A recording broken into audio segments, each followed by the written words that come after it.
ನಮ್ಮ ಅಲ್ಪಸಂಖ್ಯಾತರ ಮೇಲೆ ದೌರ್ಜನ್ಯ ನಡೀತಾ ಇದೆ. ಕಾಂಗ್ರೆಸ್ ಸರ್ಕಾರ ಅಂತೀವಿ ನಾವು. ಕಾಂಗ್ರೆಸ್ ಸರ್ಕಾರದಲ್ಲಿ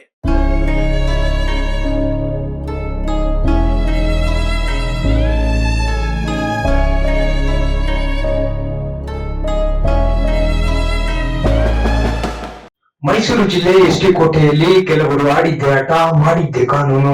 ಯಾವುದೇ ನೋಟಿಸ್ ನೀಡದೆ ಕಾನೂನು ಕೈಗೆತ್ತಿಕೊಂಡು ಕುಟುಂಬವೊಂದನ್ನ ಬೀದಿಗೆ ತಳ್ಳಲಾಗಿದೆ.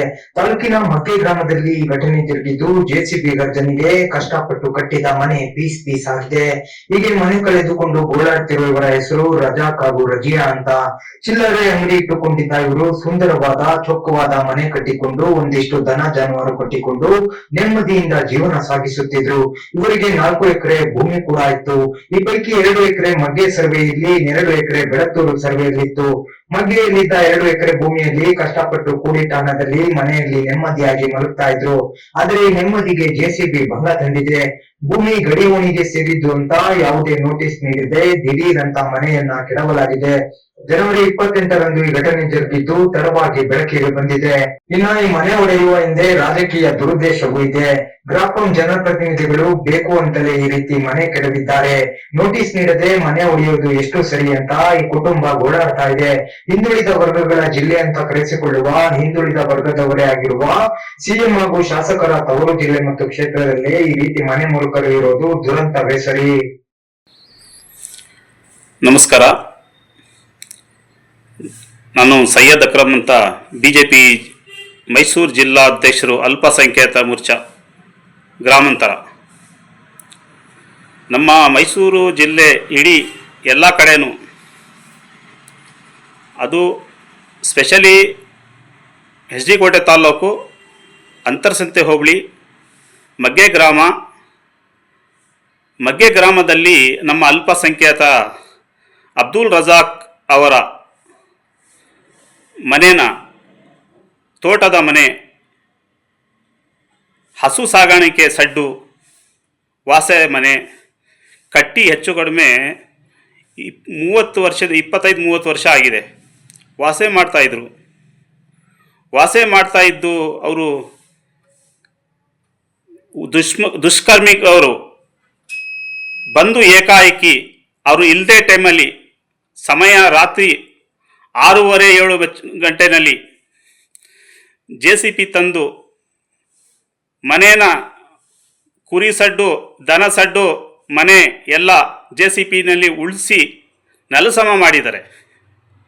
ನೆಲಸಮ ಮಾಡಿ ಯಾರಿಗೂ ಕೇಳದೆ ಅವ್ರಿಗೆ ಯಾವುದೇ ವಿಚಾರ ಮುಟ್ಟಿಸದೆ, ಒಬ್ಬ ಹೆಂಗಸು ಬಂದು ಕೇಳಿದ್ರೆ ದುತರ್ಪೆಗೆ ಮಾತಾಡಿಯಲ್ಲಿ ಅವ್ರಿಗೆ ಬೆದರಿಸಿ ಕಳಿಸಿದ್ದಾರೆ.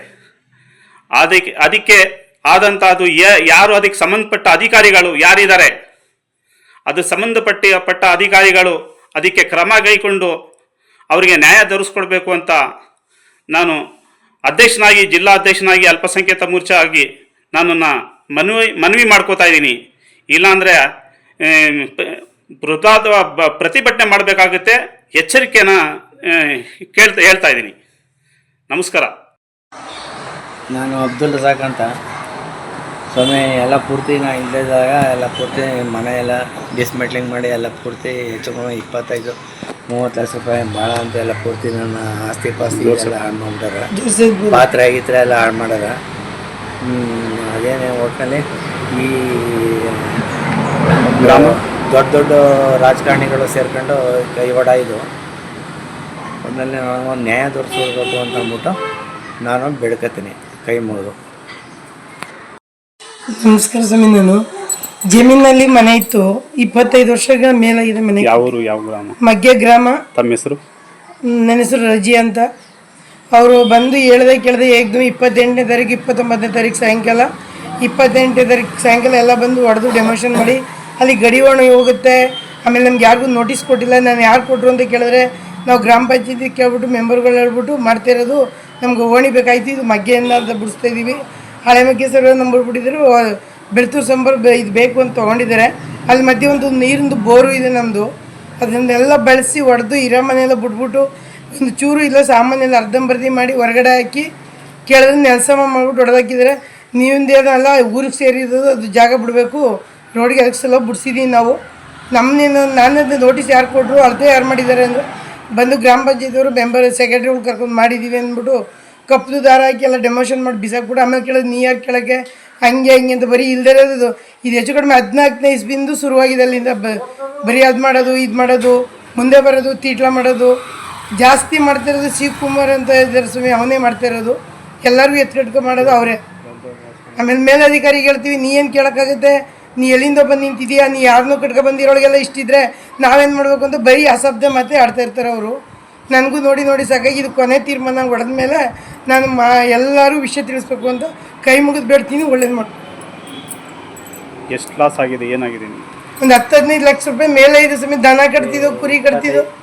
ಅದ್ರ ಮಧ್ಯೆ ಮುಂದ್ಗಡೆನೂ ಒಂದು ಜಾಲರಿ ಮನೆ ಇತ್ತು, ಅದು ಎಲ್ಲ ಹೊಡೆದು ಮಡಗಿದ್ದಾರೆ. ಎಲ್ಲನೂ ಸಿಕ್ಕಾಬಿಟ್ಟು ಒಂಚೂರು ಬಿಟ್ಟು ಅಡುಗೆ ಮನೆ ಪಾತ್ರೆ ಎಲ್ಲ ಅರ್ಧಂಬರ್ದಿ ರೋಡಲ್ಲಿ ಬಿದ್ದಿದೆ. ಹಸು ಸಡ್ಡು, ಕುರಿ ಹಸು ಸಡ್ಡು, ಕುರಿ ಸಡ್ಡು, ಪಂಪ್ ಸೆಟ್ ಮನೆ ಯಾವುದು ಮಡಗಿಲ್ಲ. ಮನೇಲಿ ಏನು ಇರಬೇಕು ಅದು ಏನು ಮಡಗಿಲ್ಲ, ಎಲ್ಲ ಹೊಡೆದು ಬೀಸಾಗಿದೆ. ತಾವೇ ಬಂದು ದಯವಿಟ್ಟು ಪರಿಶೀಲನೆ ಮಾಡಿ. ಅಲ್ಲಿ ನೀವು ಅಧಿಕಾರಿಗಳಿಗೆ ತಿಳಿಸಿಲ್ವಾ? ಅಧಿಕಾರಿಗಳಿಗೆ ಎಲ್ಲ ಕೇಳಿದ್ರೆ ನಾನು ತಿಳಿಸಿದ್ದೀನಿ. ನಾನು ಹೇಳ್ದೆ ನೋಟಿಸ್ ಕೊಡೋಕ್ಕಿಲ್ವ ಅಂತ. ನಾವೆಂತ ನೋಟಿಸ್ ಕೊಡಬೇಕು, ಕೇಳ್ಕೊಳ್ದವ್ರಿಗೆಲ್ಲ ನೋಟಿಸ್ ಕೊಡೋಕ್ಕಾಗಲ್ಲ ಅಂದ್ಬಿಟ್ಟು ಮಾಡ್ತಾ ಇರ್ತಾರೆ ಅವರು. ಆಮೇಲೆ ಗ್ರಾಮದಲ್ಲಿ ಅಷ್ಟೊತ್ತಲ್ಲಿ 5:15 ಹೋಗಿದ್ದೀನಿ ನಾನು, 28ನೇ ತಾರೀಕಲ್ಲಿ.